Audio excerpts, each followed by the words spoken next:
మీనరాశి మిత్రులారా, పూర్వాభాద్ర నక్షత్రం 4వ పాదం, ఉత్తరాభాద్ర నక్షత్రం మరియు రేవతి నక్షత్రానికి చెందిన మీరు మీనరాశి వారిగా పరిగణించబడుతున్నారు. ఈ యొక్క విశ్వావసునామ సంవత్సరం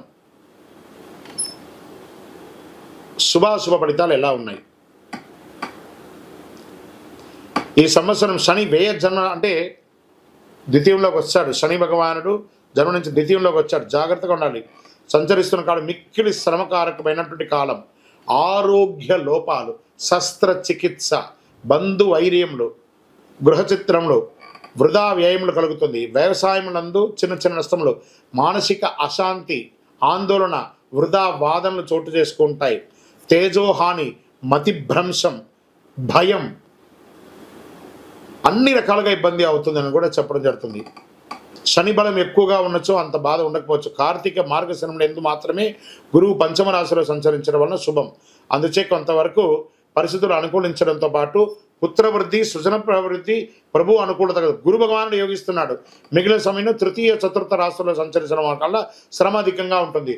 ఉద్యోగ భంగం, వృధా వైర్యం ఇవన్నీ కూడా జరుగుతుంది. ప్రారంభమైన 2 మాసంలో జన్మరాహువు సప్తకేతువు అయినందున భార్య పుత్రాది సృజన విరోధములు ఇవన్నీ కూడా జాగ్రత్త పడాలి.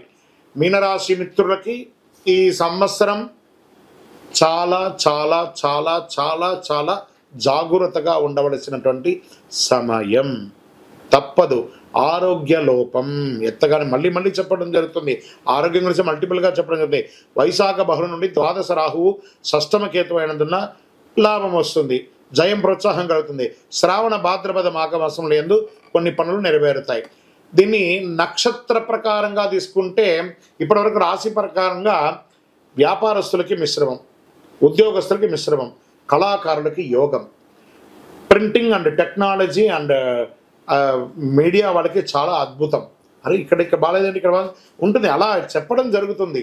సర్వీస్ సెక్టార్లో ఉన్న వాళ్ళకి ప్రెషర్స్, ఐటీ రంగం వారికి మిశ్రమం, వివాహాది శుభకార్యాలకి కాస్త చాలా కష్టం మీద గట్టెక్కారు. ఉద్యోగం లేని వారికి ఉద్యోగమే లేకపోతే ఏదో ఒక ఉద్యోగం వస్తుంది కదా, వచ్చిన ఉద్యోగాన్ని వదులుకోకండి, జాయిన్ అవ్వండి, అట్లీస్ట్ ఫ్రీ అవ్వండి మెంటల్గా. ఇది మీకు బాగుంటుంది. అన్నిటికంటే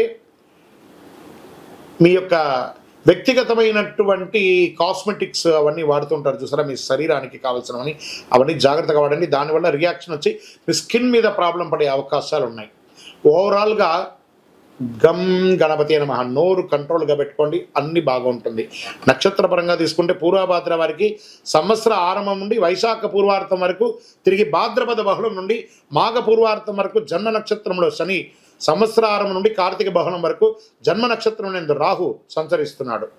ఉత్తరాభాద్ర వారికి వైశాఖ బహుళం నుండి భాద్రపద బహుళం వరకు జన్మ నక్షత్రం నందు శని సంచరిస్తున్నారు. రేవతి వారికి మార్గశిర శుక్లం నుండి సంవత్సరాంతం వరకు నైదన తార యందు కేతు సంచరిస్తున్నారు. సంవత్సర ఆరంభం నుండి ఆషాఢ బహుళం వరకు కేతు మేధ కలదు.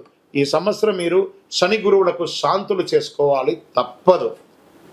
మీ లక్కీ నంబర్ 8 మరియు 9 అనిగా చెప్పడం జరుగుతుంది. మీ వయస్సు ఎంత ఉందో అన్ని దీపాలను ప్రతి శనివారం అవకాశం ఉంటే ఒక 19 శనివారాలు మీ వయసుకు తగ్గట్టుగా అన్ని వయసుతో నువ్వుల నూనెతో దీపం వెలిగించండి. మీ ఇష్టదైవ ప్రార్థన, కులదైవ ప్రార్థన చేయండి. బ్లూ కలర్ ఎక్కువ వాడండి, గ్రీన్ కలర్ ఎక్కువ వాడండి. అవసరం. ఒక పేదవాళ్ళకి ఒక చెప్పులు దానం ఇవ్వండి. 9 అనే సంఖ్య. మంచినీళ్ళు ఏర్పాటు చేయండి, మజ్జిగ ఇవ్వండి, పానకం ఇవ్వండి. ఇవన్నీ కూడా చాలా మంచిది అన్నమాట ఈ యొక్క సమయంలో. మీనరాశి మిత్రులారా, మీరు బాగా ఉండాలని నేను మనస్ఫూర్తిగా కోరుకుంటున్నాను. ఏది ఉన్న ధైర్యం ఉంటుంది. భగవంతుడు కొంచెం ఇబ్బంది పెడతాడు కానీ వదిలేయడం మనల్ని. కాబట్టి జాగ్రత్తగా ఉండండి. ప్రతి దాంట్లోనూ అప్రమత్తంగా ఉండాలి. అందులోనూ ఆర్థికమైనటువంటి లావాదేవీలు వచ్చేటప్పుడు, సంతకాలు పెట్టేటప్పుడు, డాక్యుమెంట్ చేసేటప్పుడు, లేదా ఇవన్నీ జాగ్రత్తగా. కోర్టు కేసుల వ్యవహారాల్లో మిశ్రమ ఫలితాలు కనబడుతున్నాయి. కాబట్టి అన్ని రంగాల్లోనూ జాగ్రత్త జాగ్రత్త జాగ్రత్త. ఇవన్నీ తొలగడానికి ప్రార్థన చేస్తాం భగవంతుణ్ణి. మీరు కూడా ప్రార్థన చేయండి.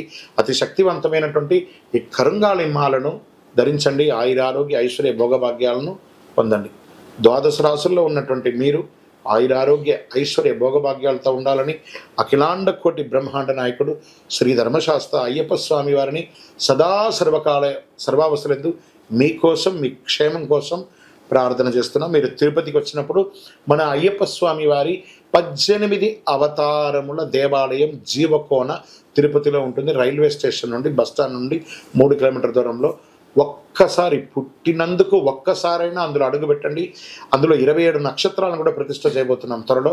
మీరు వచ్చి దర్శనం చేసుకోండి. మీ యొక్క దోషాలన్నీ తొలగి ఆనందంగా ఉండండి.